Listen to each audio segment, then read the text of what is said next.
Welcome, Reanimated fans, to this week's episode of our podcast, Reanimated. I'm H.A. Conrad, as always, joined by my intrepid co-host on the West Coast, Stuart Tiffin. Hello, Stuart. Good day. Hello. Good day. So we are in our post-Thanksgiving mode episode. Tis the season, and I have to admit I had to kind of space out the watching of what we are reviewing today, which is the Walking Dead season 5 episodes 4 through 6, because I admit I overindulged a little too much, and I couldn't really watch all of this on a full stomach necessarily. So Ha! I know I feel like I'm getting weak in my old age. That is weak. You're bringing it weak, HA. I know. On the other hand, exercise restraint. Only had one plate at Thanksgiving. I think that might be the first time in my adult memory that I didn't go back for seconds. Oh, I only had one plate. I just feel like the snacking and like we hosted, and then some of our friends hosted sort of a leftovers thing, and I just feel like I've been not at the actual dinner. I just feel like I've been continually eating this week. Yes. So, which is always the downfall, I guess, of hosting a Thanksgiving dinner. But it was all delicious and tasty. But before we hop into our reviews of the season 5 of Walking Dead, we have a few news items to throw your way. Considering we're talking about eating, I think we should talk about the interesting launch of a couple of zombie-themed eateries. One which we've talked about before, which is Zombie Burger, and it's this Iowa-based chain, and has they have the silly named things. We've talked about this before, but it seems that they are expanding. So I thought that was interesting that that's still sort of doing their thing. But then you found another news item, so I'm going to let you launch into this because I think it is kind of funny. Yeah. So apparently, according to a Hollywood Reporter, a restaurant opened in the small town of Sonoya, Georgia, in June, called Nick and Norman's. And immediately you might think, oh, okay, Norman Reedus, but who's Nick? Oh, it's Greg Nicotero. It's this town. I have to feel sorry for it in a way. I think it's. I want to be excited and think that this is a cool thing, but then reading the article, it feels like it's not right. it doesn't feel right. No, because it's not No. like these guys opened a restaurant out of their passion, and it was like they even say it's just, this was just two guys talking bullshit conversation. Hey, and then it was happening. It just makes it sound way too easy, and not. Yeah. I mean, when restaurants are interesting stories, it's because they're a labor of love. It's about a chef. It's about a love of food that way, and these guys, they have more than a full-time job. They have like a full-time job and a half or 2 full-time jobs and just being Walking Dead people. And Norman Reedus has his motorcycle show, and he's apparently like a celebrated photographer, which I didn't know actually. Yeah. But so this just feels so much like a side project that Well, then and they can. even how they decided how to do it was basically they wanted a place to like hang out after they wrapped. Well, that's kind of how they use it. Yeah, apparently Yeah, and after late days, they just go there and feed the whole crew for at midnight or something. right, and it was sort of like a running joke, and I don't know. I just think it's I do feel bad, but on the other hand, it sounds like it's got like some decent comfort food and that kind of thing. If it's bringing business to that little tiny town, I guess more power to them. I always wonder, though, about these towns, because there was, I grew up in a tourist town, and there was definitely some spots that were kind of tourist-free that only the locals knew about. Mm-hmm. And, I wonder if there's like a shadow, like, restaurant business or something, like where it's like the non-Walking Dead fans can actually go to avoid all the tourists. Yeah. Probably a little harder in this day and age with everything online and things like that. It's hard to keep that kind of stuff under wraps. Well, you read the reviews. I was going on Yelp just to see how their reviews are. They already have like 70, which is, I mean, restaurants tend to stack them up pretty quickly. Yeah. And they're mostly positive. I think the average is 4 stars, but then there's a bunch of 2 stars and 1 stars that are just like the wait was hours, food was only okay, the service was kind of crappy. Um, But but it's tough though, because if you have like, it's a tiny town and you don't have that many places, and if the tourists are lining up for that reason that it's their restaurant, of course it's going to be, yeah, it's not going to be the best experience. how It big doesn't look was your huge. tourist town that you grew up in? How many Not very people? big. I mean, because it was a ski town, so like winter months, the Ah, population went up to like maybe 25, 30,000. so it was at least seasonal. But what was it at like full time residents? I think full time residents, at least when I was growing up, it's actually expanded a lot since I left, but maybe five. 5,000. Yeah. So I mean, but it was one of those things. It's sort of like that the tourists are bringing in the business, so you do like that. But there is a Right. point where it becomes like, I mean, even now, not that they've had a ton of snow the last couple of years, but every time that the mountain closes at the end of the day, you know that you have to get everything done because there's like only one street through town really. There's a couple back roads, but there is a point where you're not going to be able to get necessarily everywhere you need to go because of the traffic because it's just not built for that. Right. So it's sort of like, okay, necessary evil because it's bringing in business, so you can't be too mad about it, but it definitely disrupts people's sort of day to day. Yeah. And I live in a tourist town now, in wine country. It tends to be kind of a summer and fall thing. Winter, it's a little bit year round, but it's just there is a lot of in the community. There's a fair amount of anger towards tourism. They think that it's driving up prices. Of course, it's mostly our proximity to San Francisco that's driving Right. up prices. But it's yeah, it's an interesting thing. There's a bar actually that's been started in my town called For Locals Only, which I think Yeah. is a terrible idea, but That's terrible. they're going with it. And I'm sure that people who aren't from here go in there. So and yeah, I think it's a weird xenophobic knee jerk reaction. But I have to assume, and my town's 3 times the size of Sonoya.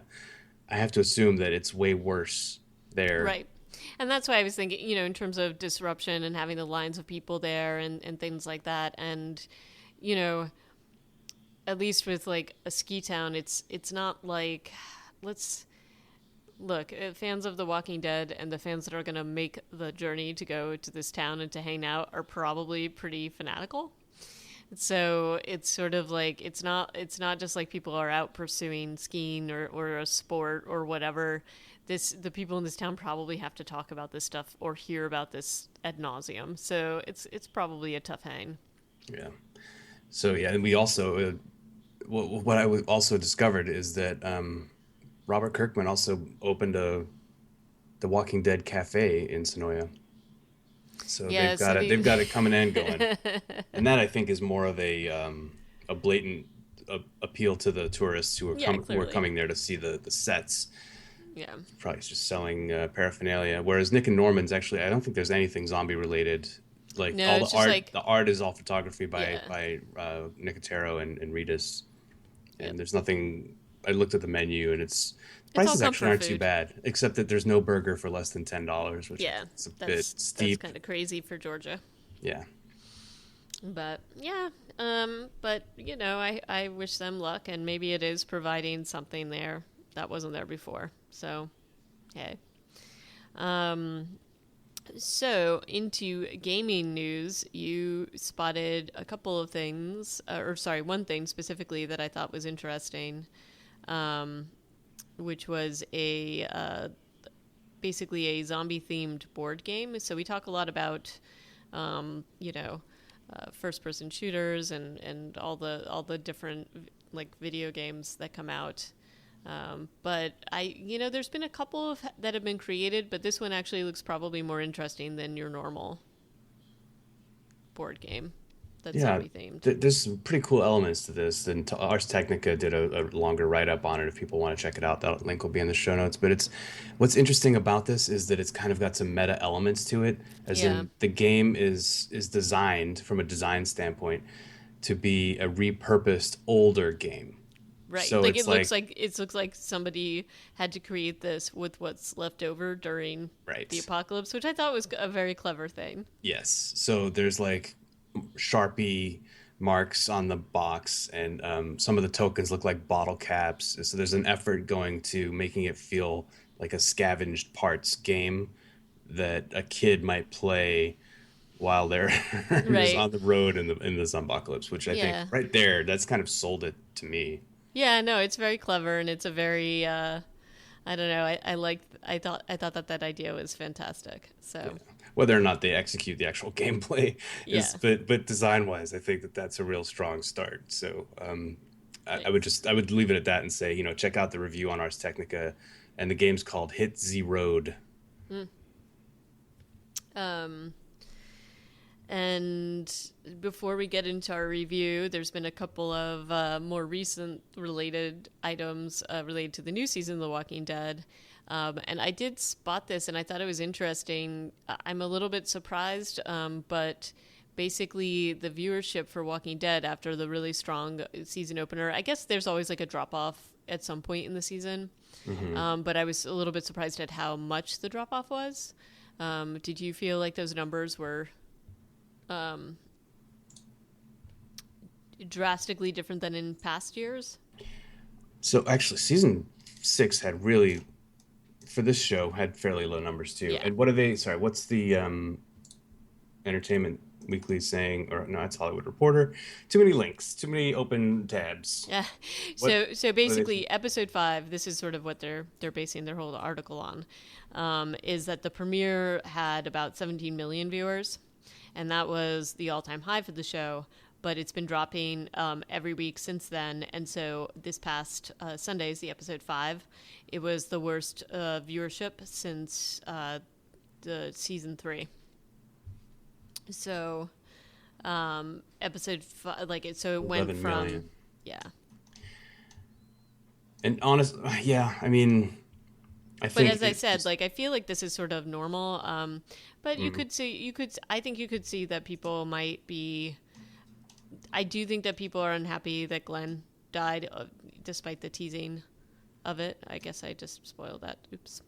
Um, I think that there's been a lot, and I've actually seen a lot of my friends who follow the show have made statements and have told me that they are no longer watching the show after Yeah. the premiere.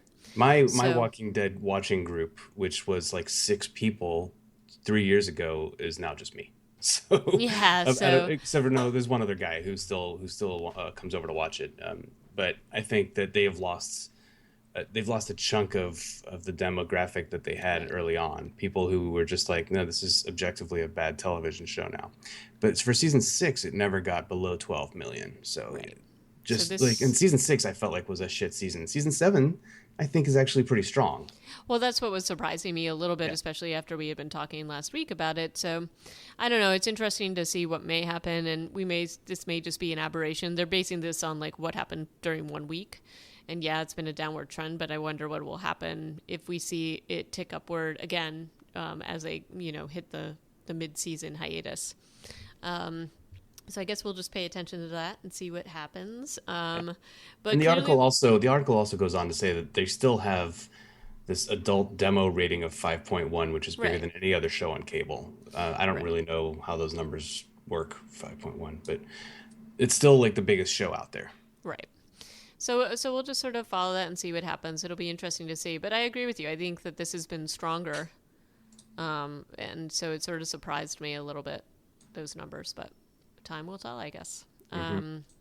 And lastly, you know, because of all the traveling going on over Thanksgiving weekend, I thought that the last thing we're going to chat about. I saw this before you sent it to me, Stuart, but I just thought it was like, really, somebody thought this was a good idea. And this basically there was a replica of Lucille, which is the baseball bat covered in barbed wire, and somebody tried to put this in their carry-on bag and bring it onto a plane, which I would imagine that you would, probably be aware that this should be in checked luggage. What do you think, Stuart? Yeah, I don't think anybody assumes that TSA has a good attitude about bloody replica baseball bats covered in fake barbed wire. But yeah, Right. I mean, it's fake and all that, and it's a prop, but I still don't think that they would really let you take baseball bats onto a plane regardless. So, no. So in any case, it's got fake blood and everything. So whoever did it did a pretty good job. I mean, it is also the Atlanta airport, so there's a chance that it's for real. It's legit. Yeah, true, true. But on that note, are you ready to hop into our review? Let's do it. So today we are talking about episodes 4 through 6 on The Walking Dead season 5. They are Slabtown, Self-Help, and Consumed. And this triumvirate of episodes is mainly dealing with what happened. We've got a couple different narratives here, but we finally find out what happens to Beth. And we're seeing a little bit more of what's going on with the dynamics of the group as they make their sort of indirect way north. And, there's a lot of flashing between the two different groups and a little bit of a flashback in the 6th episode. So do you want to jump into Beth's narrative first in Slabtown? Yeah, let's do that. Well, let me back up my notes. This is a good art. This is a good episode. Like getting back together with Beth is cool. It's the most screen time she's ever gotten. Yeah, right? which It's also the most. Yeah, doesn't which bode of course doesn't bode well. Yeah, and it's nice to see what happens with her. I actually liked this episode because it shows yet another group, and one of the things that we've seen with their interactions with the governor and the governor's group, and as our merry band of wanderers, survivors, like negotiates this new world, you see the different ways different groups cope with the reality of the walkers and what and what they're bartering, what they are valuing, what the new rules are, because they make their own rules. And this was a really interesting little world to drop Beth into. Yeah, it's a bizarre thing. Like the first thing you realize is that once you start meeting people is that they're way too orderly. Like they still have their police uniforms. Everybody's wearing a uniform. They're scrubs or doctor's white jacket, coat, or police. It's just something about their Weird about reality is not right. And you And feel it. also, I mean, you definitely feel it because it's the most. I mean, I don't think I'm wrong in saying that in terms of the groups that our survivors have come across. To me, this is the most like ordered and regimented, I guess. yeah, And there is definitely a feeling of a little culty foreboding. There's almost a little bit, is this a bad dream that she's woken into? And she's got to figure out the rules of the dream world. I think they ground it really quickly when she meets Dawn, and Dawn is just like, "Well, we saved your ass, and now you owe us." You're like, "Oh, great, okay." Yeah. It's one of these situations, and that Right. that just makes me angry every time I hear. And they definitely lay on that pretty hard throughout the episode, whether it's from Dawn or Gorman, and even the doctor. Everybody's kind of reminding you that there's just cost to everything, BS. And if I was Beth, I feel like I'd be like, look, I was just with a group and there was none of this guilt trip bullshit. And we save people all the time, and we patched them up and they were free to go, or they were free to join us because they realized that we were stronger together. Like, I feel like this is such a reasonable, logical argument that maybe it's just too obvious. And the writers are like, well, we can't waste screen time and dialogue with people trying to hash this out. Yeah, and I also thought that I felt like part of what they were trying to do with this episode was just show the difference. So, Rick was a law person. He was a sheriff. He was a local sheriff and whatever. And now you're seeing like more of a regimented police force, like more of a city type police force and what they would do. And I felt like they were trying to show the differences between those two modes of thought, and maybe I don't know. I know, but remember we also had Shane before, and I don't know. It's an interesting thing. it always, you know, we've had this discussion about these kinds of themes in different movies and shows, and how quickly they go to like military is bad, or like organized police force is bad, and we saw this in Fear the Walking Dead, and we're now seeing this here. Although it isn't clear to me that all of these people, were all of them actually police officers, or is this now roles that they have taken on and they're wearing the uniforms? I feel like they were police officers. No, I think they were. Yeah. Yeah. And that's Everybody's sort of, shaved. Everybody has these like neat haircuts. yeah, like, but it wasn't clear to me. Maybe there was like a couple that were like, no, this is how we have to do things and keep order, or whether this was because there were so many of them that actually survived, so they were able to basically tell the group that this is how it is. And I'm not this is sure what we're exactly doing. how many cops there are, but I mean, we run into more of them Yeah, that we haven't even seen in a future episode. right. So, I mean, we've already seen that there's like got like cops on the roof, snipers. They got multiple people out in the, patrolling like they did with Beth. And this is one of the things I don't get about their MO. And I guess it becomes clear later when Dawn's like, I need the wards to make my officers happy, which is when she Yeah. basically admits that she's running a rape camp. Mm-hmm. But at first it's like, well, all right, you're going out into the countryside and bringing in these like really messed up people. Like the two people they find is like a guy who fell out of a building and a guy who had a heart attack under a bridge. Right. Those are the people they're bringing back. And spending their resources on? And That's kind of and, weird. and then there's this whole rigmarole about, oh, resources, we've got to pay your way. I'm like, well, then why don't you find some people who are actually going to be able to contribute right off the bat instead of these like broken, you know, Right. And wasting medical supplies on them.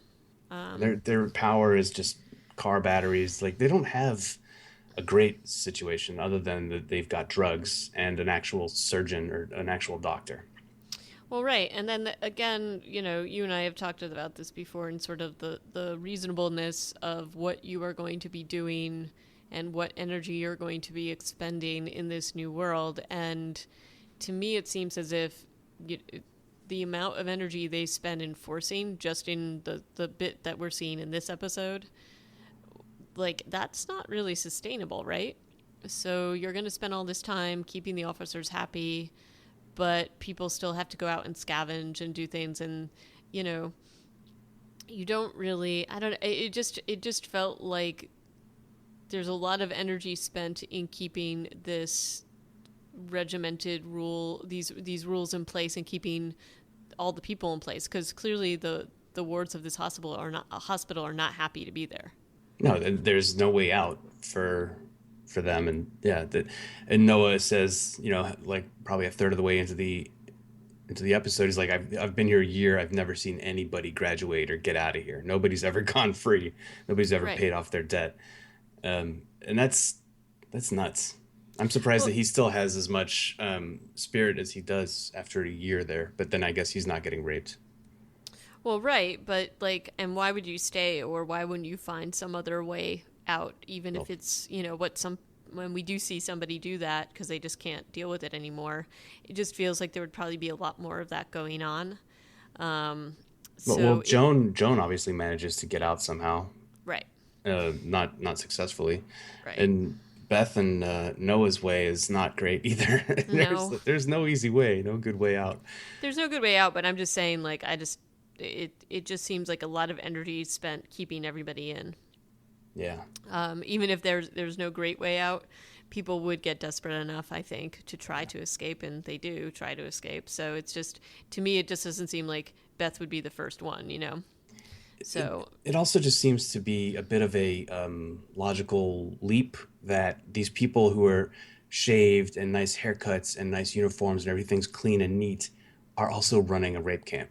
right. That doesn't really feel right to me Mm-hmm. unless they're all serial killers or like crazy sociopaths. But it doesn't feel real to me that you're gonna have it's not entirely out in the open, but it is enough that they're basically raping the female wards, and so to me that felt a little bit off. And then HA, I wanted to ask you how you felt about the writers putting Dawn in charge of this and how you felt like that dynamic played out. Well, part of me really questions whether she would actually be in charge. So, you Right? know, it doesn't really and why they would even listen to her, you know?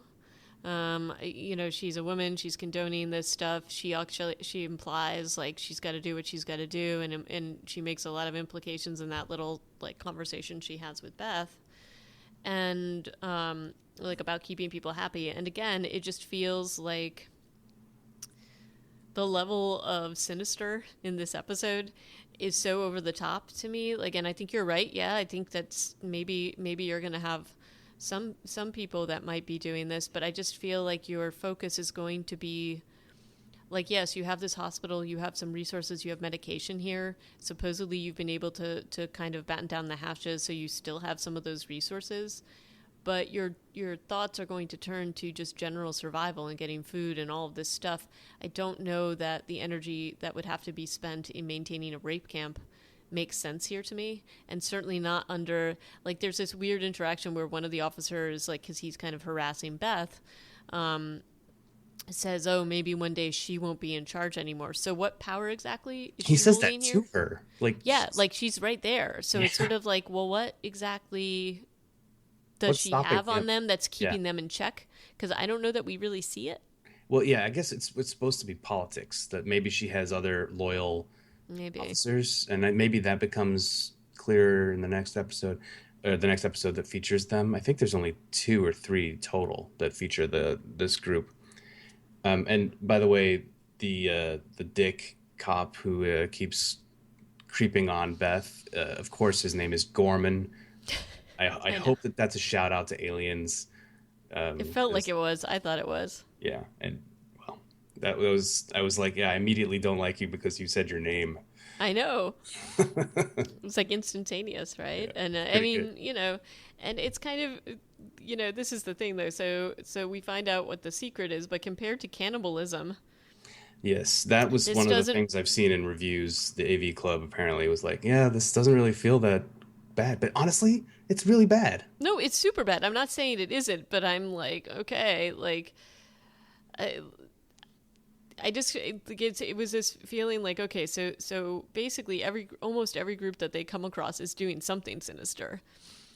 So we see these different slices and they all seem to be pretty. It always seems like no group is as fun loving as Rick's group has its problems, but I always feel like every time one of their number is exposed to other people outside of that group, they're like, oh man, Yeah. everybody else is really messed up. Like it's. Well, if every community in this universe was the Kingdom or Right. Alexandria, there just would be no story. I Right. mean, there I know would be. that. I Yeah. know that. I'm just saying, like, it always has to be, like, so sinister. Yeah. Like, so. Anyway. It is nice to see Beth, making a plan and trying to, making an ally and trying to figure out what's going on here. Because there's always this, like, these undertones, you know, and there's all these dynamics and even people that you think are actually okay, like Dr. Edwards, also has his own set of motives that aren't necessarily pure that are going on. So, Well, yeah, it feels like this episode really condemns cowardice yeah. because they accuse Dawn of being a coward for not controlling her Hmm. officers because it makes it easier for her, and they accused, well, Edward basically accuses himself of being a coward and Hmm. making Beth a murderer to suit his needs Hmm. so that he doesn't get thrown out in the streets, even though that's a pretty why would he think that they wouldn't want a second two doctors instead of just the one? Right. But I guess, maybe he has his finger on the pulse of the community, and with people like Gorman there, who knows? He's worried about his spot, you Yeah. know? But he's also seen that the popularity and Dawn's will flips. Like, she's not exactly like she's supporting him now, but if she had another option, it would make it easier to get rid of him. She's a terrifying person to ever get She's having a really scary. conversation with. Like the way she can turn and just start beating people. Maybe Right. that's why she's in charge, because she has no problem just like Right. slapping Beth when she has a disagreement with Edwards. Mm-hmm. And, and then the other time she takes a blackjack to her and opens up her whole forehead. Yeah. Yeah. Um, and it's yeah. So there, this is not like this is like terrifying. As I said, it's like a terrifying hospital nightmare. Hmm. And I especially feel for the patient, Joan, who this is where Beth is like figuring out what's going on. And Joan is so desperate to get out that she gets bitten, and so this is the scene where I had to actually not eat, but they do an amputation to keep her from becoming a walker, Yeah. and it's pretty rough. Like they do it with like this wire thing, and it's awful. But and it's this very we've seen Beth's story arc throughout this series as somebody who doesn't have a ton of agency. She's usually like, she was younger, she was under her dad's rule, then she's like, going through her crisis of conscience. We see this a lot in her episode with Daryl where she goes to get her first drink, and all of that stuff. So this is kind of the first time we've seen her in action on her own and sort of Without anybody backing her up. Yeah. right, and just kind of taking charge or making decisions and what she needs to do. Yeah, and by far the best scene of that happening is when she lies to Dawn's face and gives her Yeah. that kind of big eye stare. That Mm-hmm. was obviously, I think everybody's cheering in the audience at that point. Right. Did you recognize the actress who played Joan? Yes. She Her looks familiar to name's me. Who is she? her name's Keisha Castle Hughes. She's actually a Kiwi, so Hmm. Cliff Curtis has some precedence on the show. I think she's most familiar looking from when she was a child actor, and she was in a film called The Whale Rider or Whale Rider. Oh, that's her. Okay, Yeah. yeah, she was great in that. And then I since did then, not she looked very familiar to me, but I couldn't place her, and that's probably why, because but wow. now she's a sand viper or a Yeah, she's in sand girl or whatever in Game of Thrones. Game of Thrones. But she's been in a few other things. But yeah, I just wanted I thought it was funny. Like they also gave her like a Spanish accent, I think, in the Hmm. show to maybe to mask the fact that she has like a probably, I assume, a strong New Zealand accent. But yeah, I thought she was Well, good, even though she had like thanks for putting that in place for me because it was driving yeah, me nuts. yeah.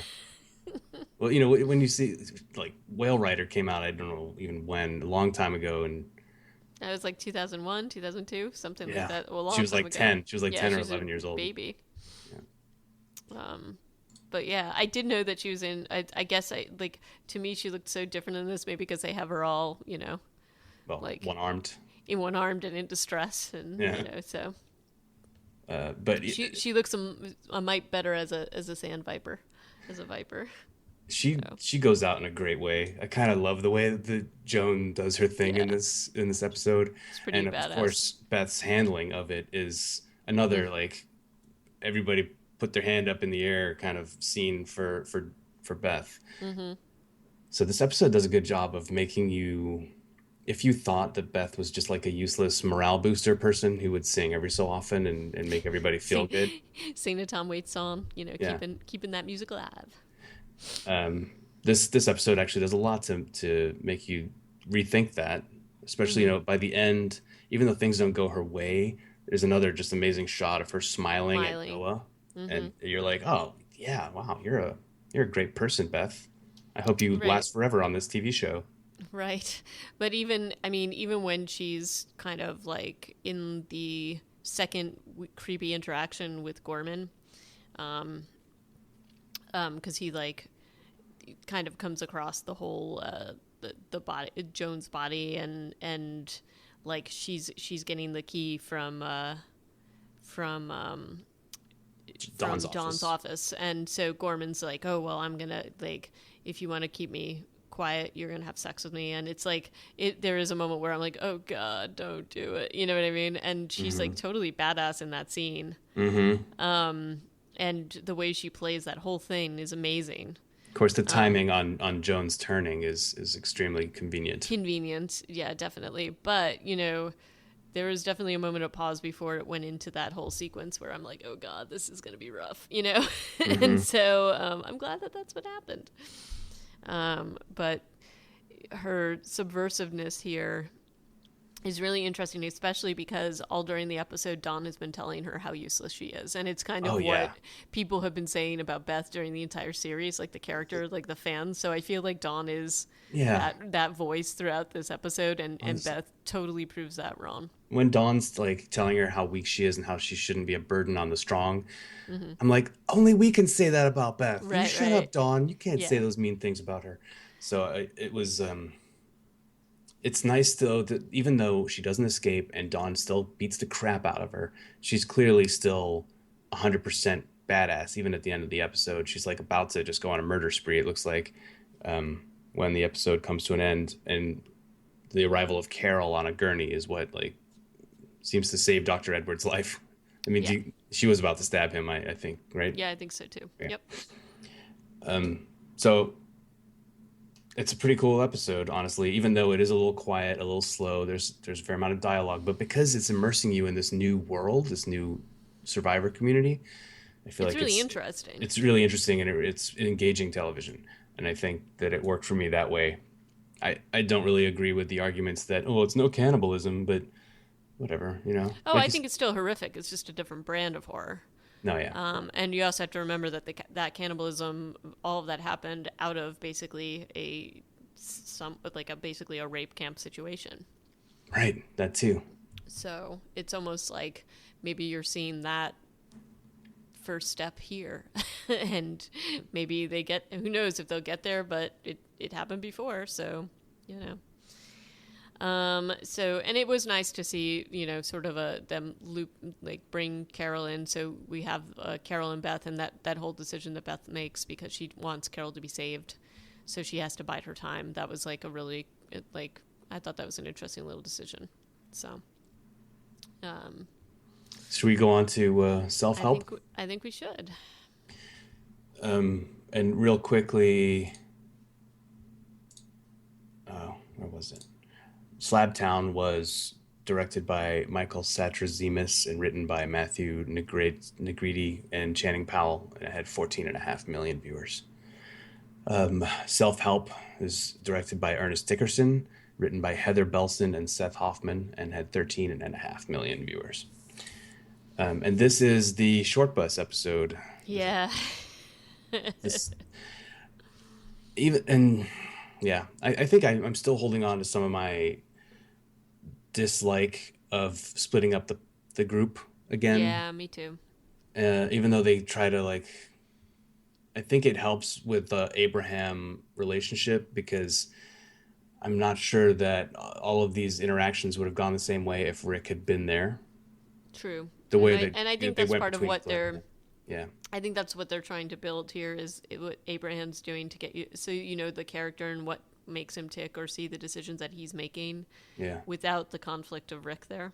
Right, because we've already seen what happens when they disagree. It basically comes to blows almost immediately, whereas Glenn's more of a negotiator. So I guess that's really the gain, I guess, of not having the whole group there.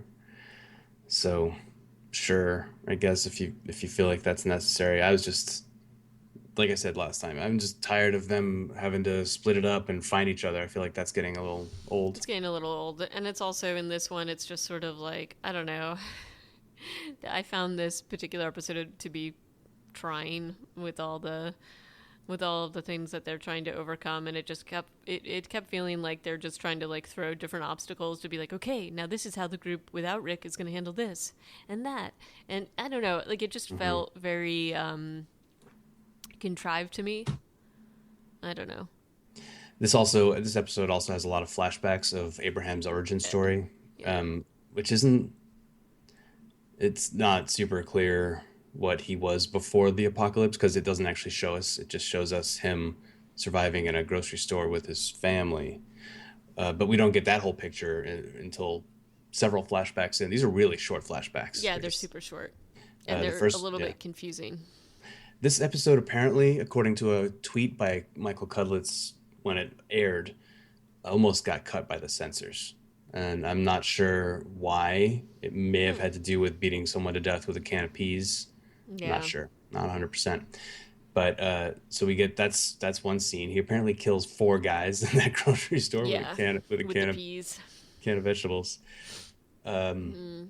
that's pretty cool. I don't know how the hell you flip a bus when it's driving like 30 miles an hour, but I guess as Eugene later acknowledges, that was his fault because he put glass in the fuel line. All right, if you say so. But still, didn't it? This is what I meant about the it feeling contrived. It even felt like when they flipped, it's like, really? Like, how did that?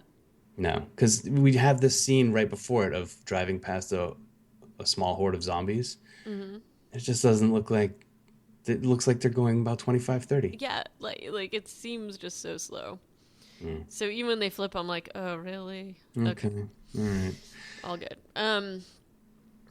So we've got a lot of relationship and character development of the crew that we have. Glenn and Maggie, to a lesser extent. Glenn's there to talk Abraham down a few times. Maggie's there to give Eugene a pep talk at some point. But really, it's about Tara, Yeah. Rosita, Abraham, and Eugene, Hmm. building up the bond that Tara has with Eugene. Because I don't know exactly why she's so nice to him. Yeah, again, it didn't like I saw what they were doing with it, but I was kind of like, but I don't really understand why they're having this rapport, right? It really feels like Tara's gonna die in this episode. Yeah, actually, that's what I thought. Based on how nice she's being. She's like giving him a knife. She's giving him pep talks in the middle of a fight. Right. It really feels like she's about to die because she's being too nice, and we all know that that doesn't pay. Or I also thought maybe Eugene was going to bite it because of how nice she was being to him. Hmm.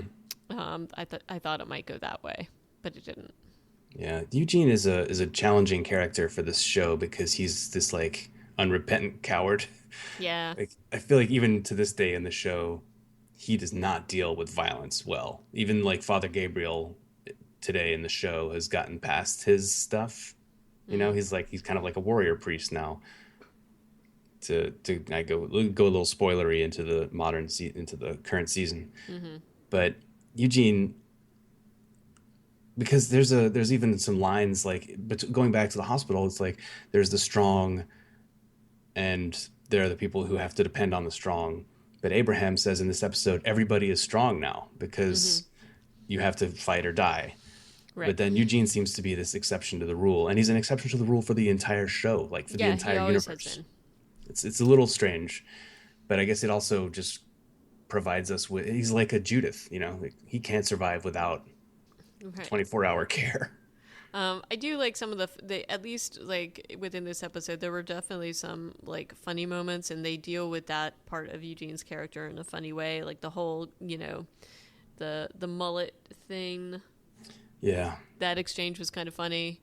And it just reminded me, like, as I was seeing that exchange, and it was like this whole thing about the mullet being the source of his power, and you see that, like, Tara kind of joking with him about it. Mm-hmm. But just about the fact that, like, these episodes have been pretty dark. Like, we see very few light moments.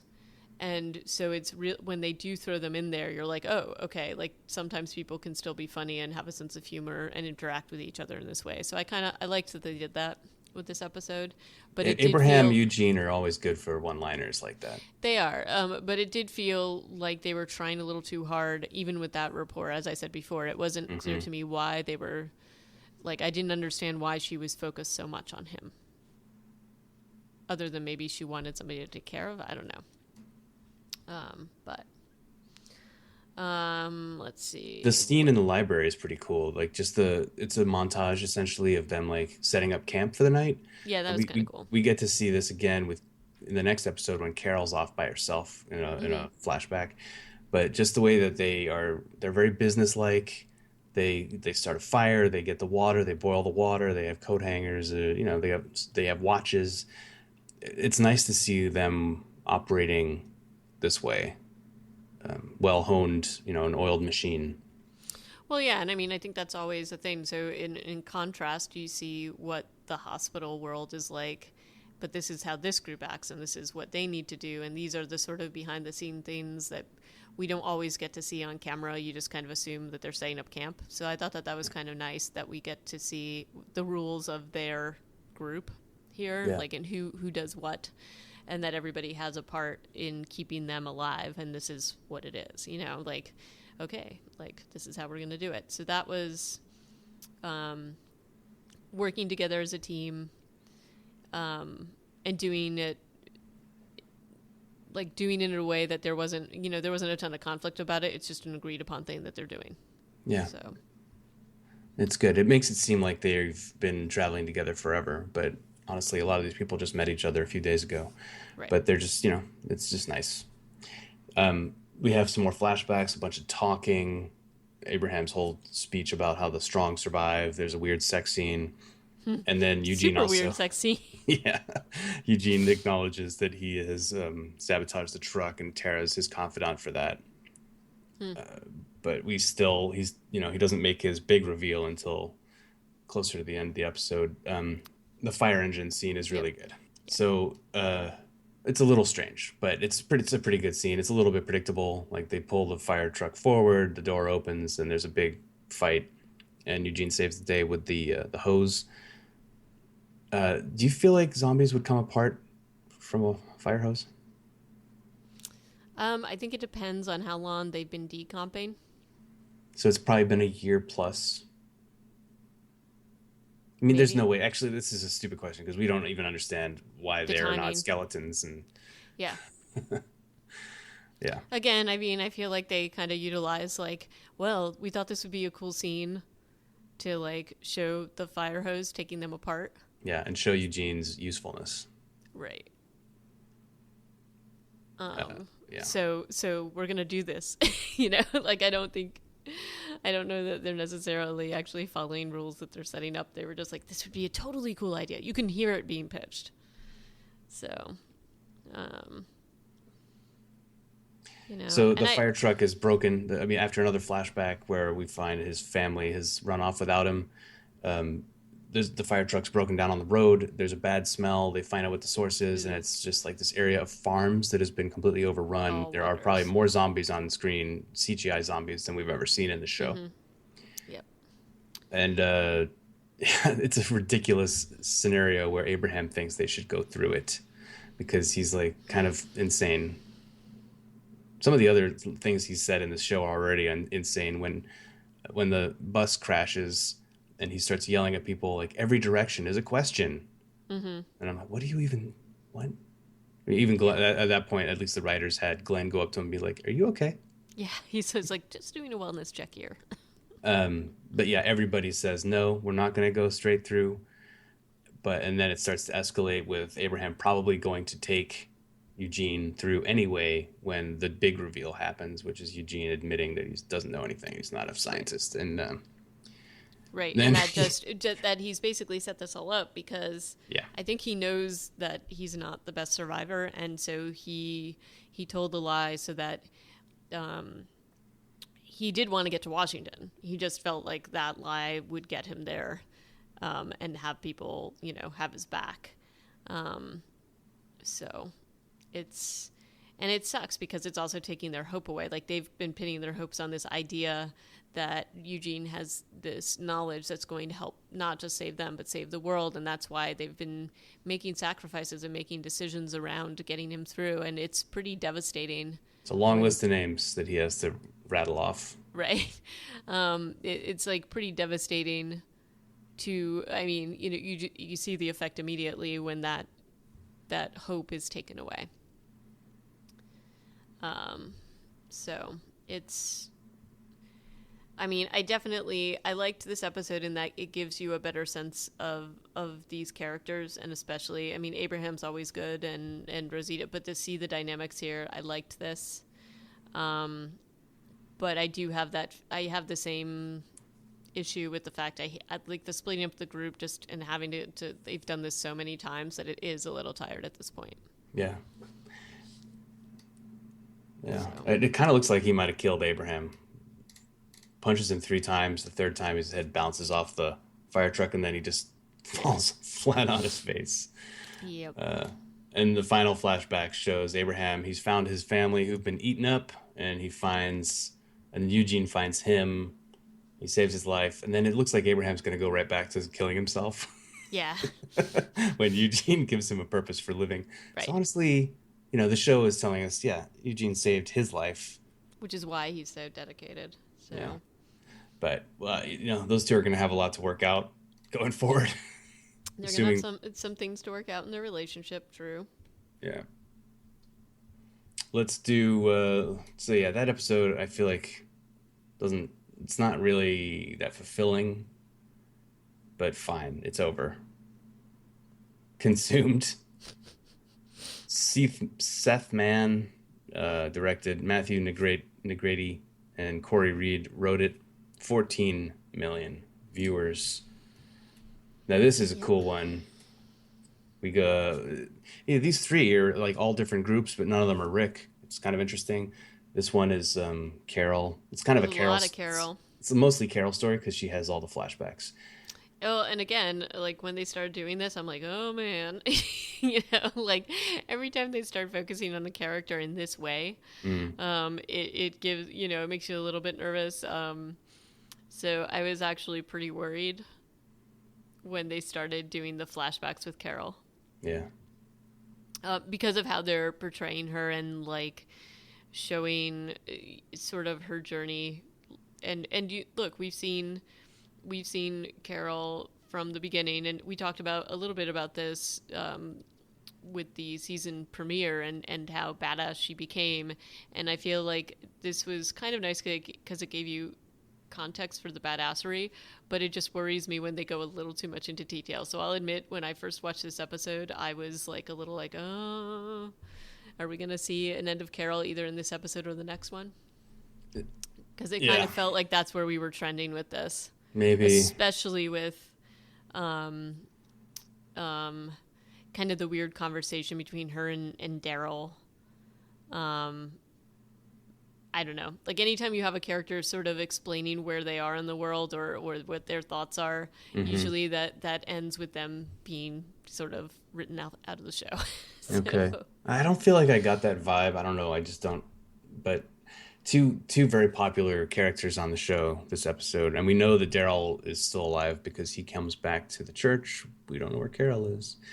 It's nice though to see in her first flashback of right after she leaves Rick, of like having a breakdown and crying in the car and yelling at a zombie. I was like, all right, that's nice. It's nice to see that she's not 100% Rambo.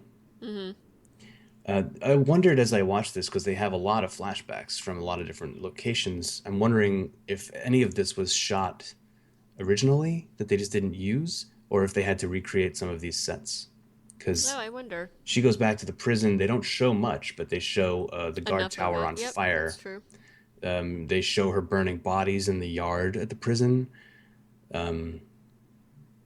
Yeah, things like that I thought were kind of interesting, and it just made me wonder, like, oh, I wonder, because they also had they were very tight little scenes, so I wasn't sure how much they had to do set recreation. She, And it is because you did. I mean, I wondered what happened to her of while course, yeah, it was Spanish. So this was kind of nice to see that backstory.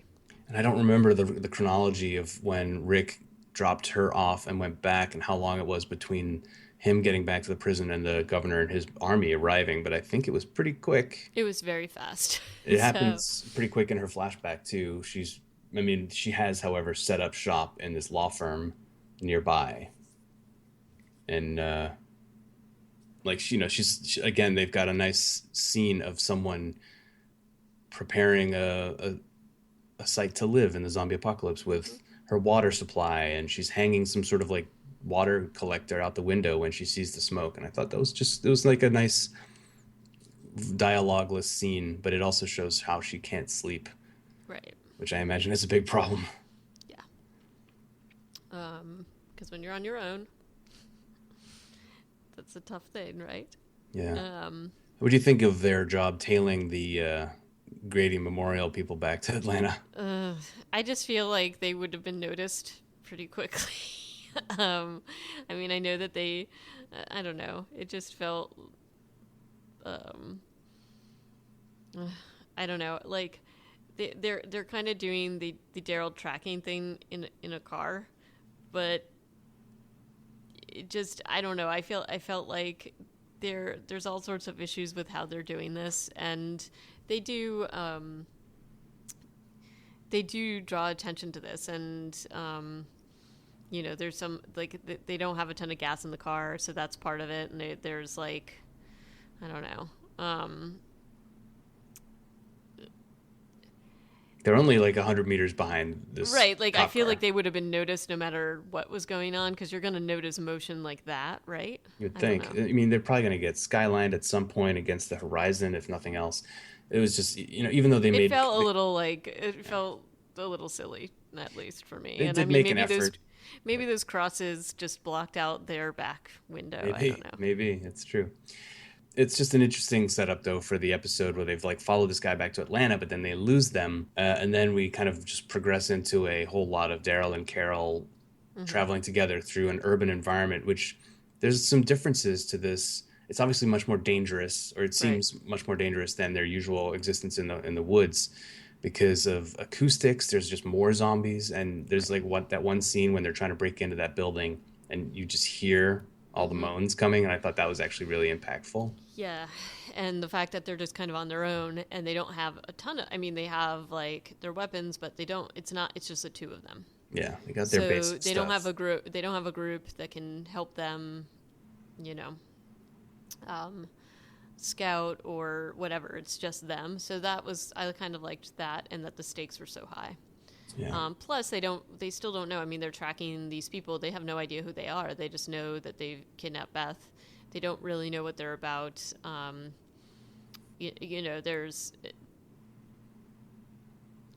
There's a, it's an interesting, to me, like, what I also kept wondering about this is why were the, like, it was weird to me, and this is one of the things that we were talking about before with this group of survivors, that they're going to go that far out to rescue people or to snatch people.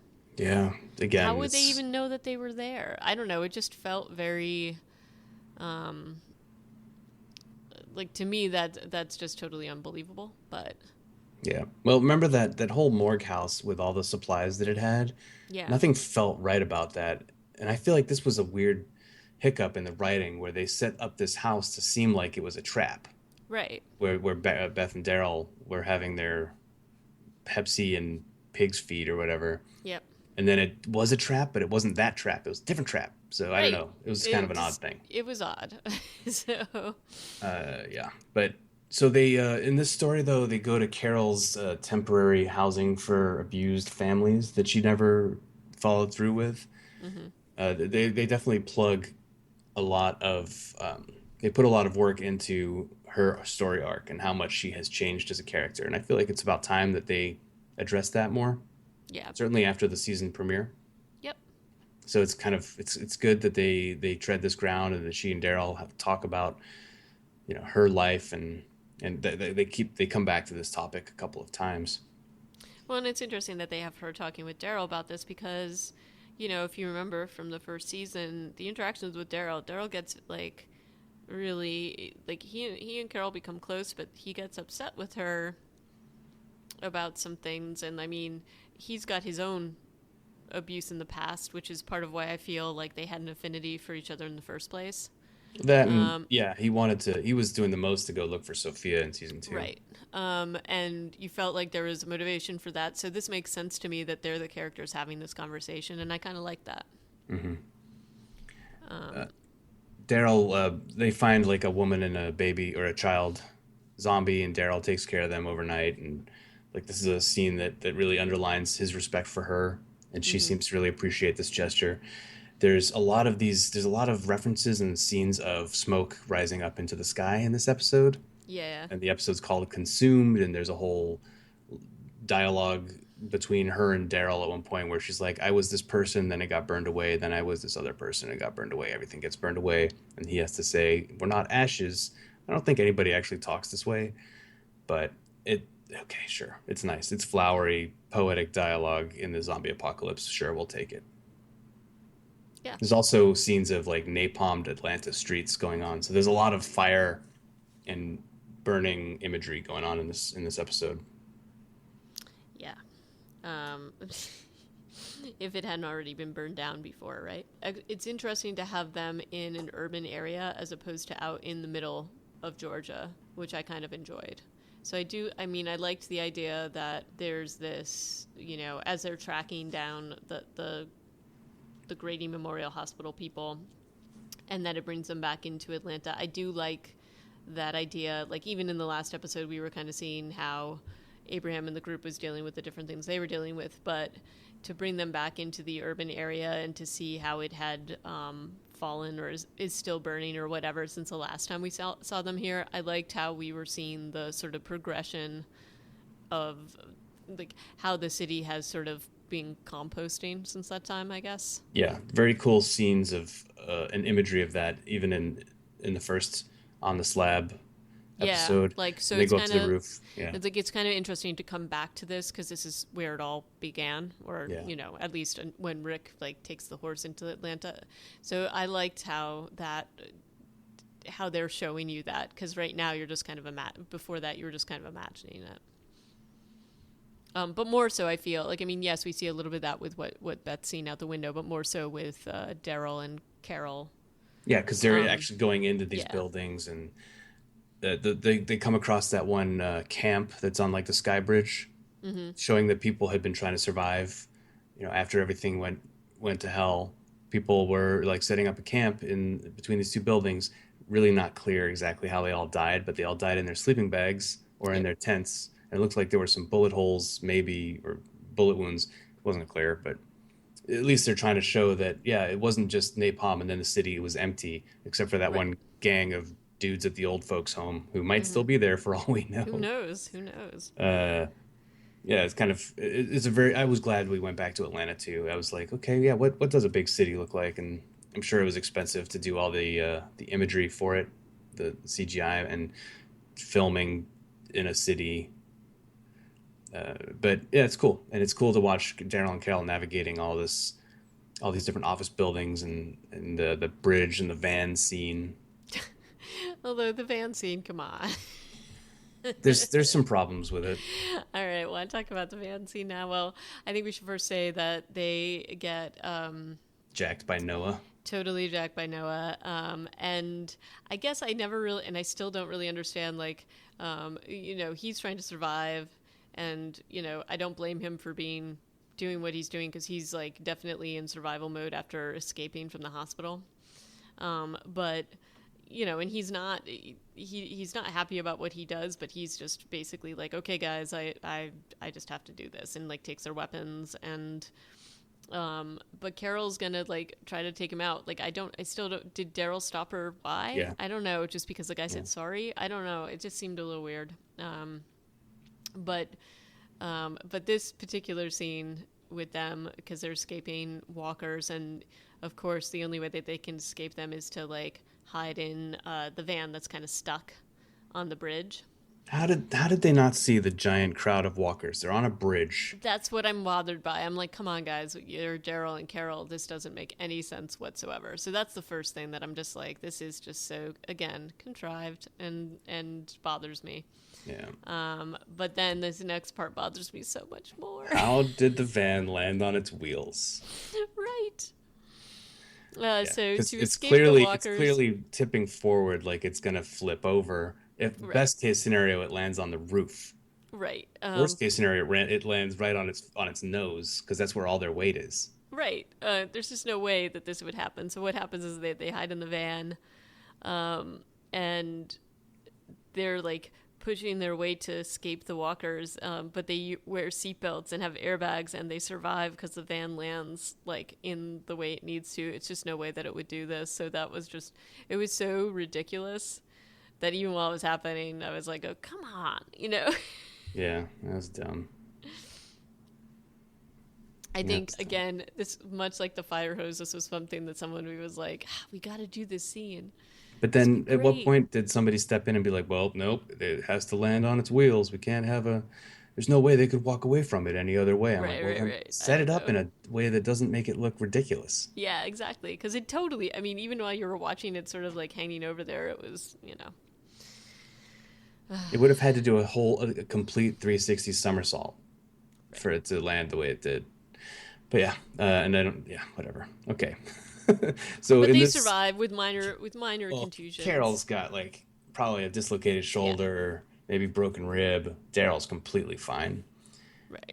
And then they go to another office building. They have a conversation about art. Hmm.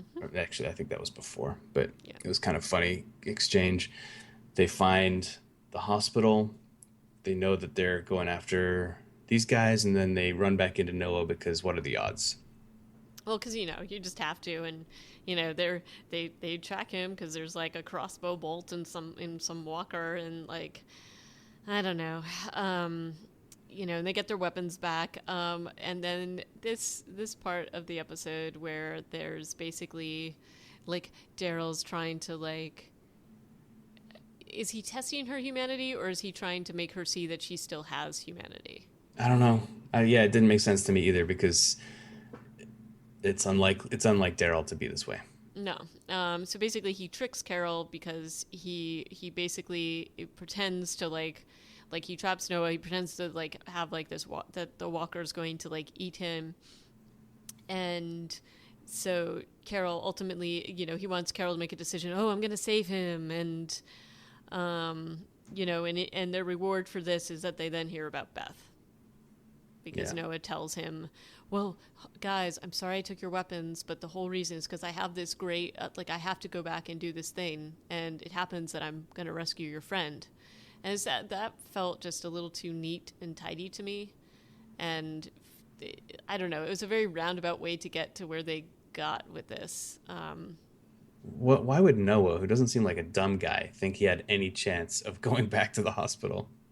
Right. I don't know. It just felt it feels weird. Mm-hmm. Especially knowing the odds and what he would have to get through to get Beth. I mean, he barely made it out. So, you know, but lucky for them, lucky for him, Carol and Daryl are used to this kind of rescue mission. Yeah, they're gonna do just fine, except they don't, because Right. then they determined that the cops heard the shooting because he's just firing off a rifle inside the building, Mm-hmm. and they're like, "Let's get to the basement in the building next door." And Carol runs outside and gets run over by a car. It was really fast, and it came out of nowhere, and There's I no think there's no traffic. you probably would have heard it coming, so that was Probably would kind have of heard it weird. coming. Probably Um, from inside the lobby before they even ran outside, they would have right, you heard would it have heard it coming coming. because it's the only Um, car in Atlanta. they're just pushing our buttons in this one, making me punchy. But this also makes me like, did the cops have to run her over? Did she really run in front of their car, or did they like gun it to hit Yeah, her? I don't And it know. makes me wonder about like, how Beth has that big cut on her face in Mm-hmm. the slab episode, and she says, "All I remember is fighting a walker, and then everything went black." I have a feeling that these cops, and this might be super obvious, so I apologize if I'm being naive, are just beating the crap out of everybody that they bring in. Of course they are. I Okay. mean, I think that's pretty clear. You think that that's what they did to Beth? Like they actually knocked her out? Yeah, I think probably. But I also okay. So the other thing that if they did do this deliberately, like if they did beat the crap out of Beth deliberately, or hit Carol deliberately, so if their ultimate goal is to set up like a rape camp, like yeah, I know you're trying to give people the impression that they're beholden to you, and that's kind of how they do their thing and have power over them. But in Carol's case, like if you really are like bringing her in to ultimately rape her or to do whatever you're gonna do with her, hitting her full on with the car probably isn't the way to go. She's one person, like, and Right. you're cops. Like this doesn't make any sense to me. From Disarm her and bring her in. right, like you're gonna like. There's very few survivors out there. If this is what your ultimate goal is, it doesn't seem like this is a solid plan. Yeah, this is just part of their whole resources or money argument doesn't make any sense because they Then have to seem to waste a run her ton. over on purpose, and now they're like, well, I guess we need to get the gurney out and let's put her in traction, and yeah, they're wasting all this stuff. Right. So Noah manages to talk Daryl out of running out there and just shooting everybody. Right. And then they split town to go back to the group and bring the. Okay. But can we also talk about the fact that Noah's then like, you know, saying, oh, we're gonna, the hospital's gonna be really hard to infiltrate now that we are only two people instead of three people. You know what I mean? Like they were going full hog like on this mission. And I'm not saying that Carol isn't valuable. She absolutely is. But why, like, There's a dozen at least, right, in the right, but hospital. if you knew this, wouldn't the plan have been for you and Carol and Daryl to go and find like the rest of the group to help get Beth out, as opposed to Yeah, doing and like this? maybe it always was. I don't Maybe. know. Anyway, and and that's ultimately what they do. They go off to find Rick and the rest of the group. Yeah. Which is how we, when Daryl shows up, that's what he's doing. So It's an interesting story. It's an interesting episode. It definitely builds up on Daryl and Carol, but story wise, I feel like there's some weaknesses here. There's weaknesses just with a lot of to do with the hospital crew, just because as we've said, their motivation is a little bit odd. Their appearance is a bit odd considering their practices, and then their practices are unclear in terms of how they quote unquote recruit. At least at Terminus, you had a choice to either join or eat people or be eaten. And right, but this is the thing: is like you're never going to end up like these people aren't really adding to their team. They're just no, creating people that are secretly trying to escape or will ultimately want to take them down. Like at least the part of the Terminus thing, like the sick part and of it in making the people part of the team, is that you had to make the decision that this was how you were going to survive. yeah, But you're not going to necessarily run away from that because these people are your survival. In this case, they're not really, to me, like no matter what resources they have, I just feel like people are going to commit suicide or do things to get out of this situation if it's this horrific. yeah. As And then they're not going to be part of the team.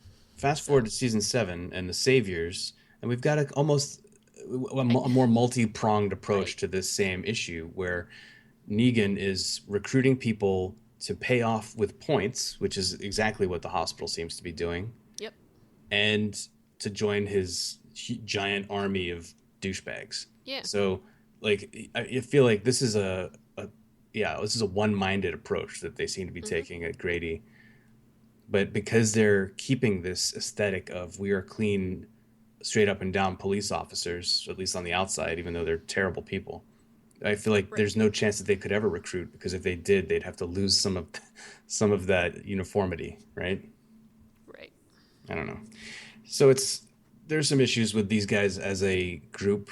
Certainly, at least they're ambiguously not all bad because they have like this saving lives element to them. But still, there's a few question marks. I feel like this is almost a mid-season finale kind of Mm-hmm. scenario, but I don't think we're even close to that because the season goes a different direction after the conclusion of this storyline.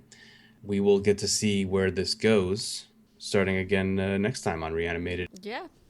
Wait, are we not doing the next one? Wait, what? Weren't we doing episode? Do you watch the one after this? I did. Just wanted to Sorry. get there, huh? You wanted to get there. I did. It was tough to not watch the next one after It Carol is being tough.